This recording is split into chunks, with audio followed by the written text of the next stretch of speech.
For more on how the new tariffs will affect China, we turn to Anthony Chan in New York City. He's a former chief economist at JP Morgan. Anthony, great having you.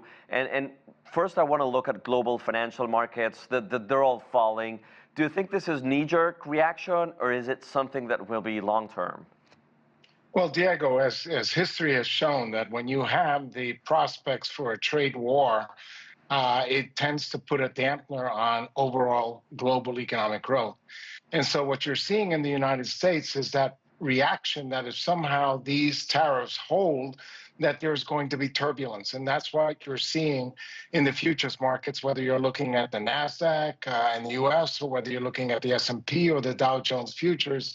There is the fear that somehow this is sort of the beginning of a potential trade war, which has the potential to not only slow economic growth, but also to increase inflationary pressures, and Diego, also to disrupt the efficient supply chains that we had before. Yes, Anthony, here I'd like to discuss something that doesn't seem that obvious, right? There were discussions, it was spoken about in the media, but nobody seemed to be expecting such sweeping tariffs. Well, that's right. I mean, the expectations and the rumors going into the announcement was that somehow these tariffs, although they were discussed, were not going to be as bad. They were going to be a little bit lower.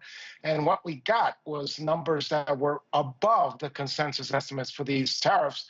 And as I mentioned before, when these tariffs are high, it tends to have these negative impacts on both growth and inflation.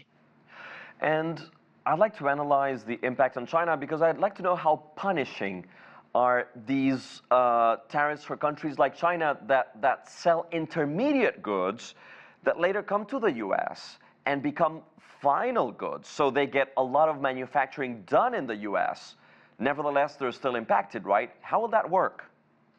Well, as you're importing these parts, whether it be car parts or other parts, into other manufacturing processes, these will be tariffed at very high rates. Right now, the tariff rates are 34% for the reciprocal, and of course, that comes on top, stacking on top of the 20% tariff. So potentially, you're going to have some products coming into the United States from China with tariffs that are over 50%. That is a very great and certainly to disrupt supply chains as companies try to adjust to avoid those tariffs.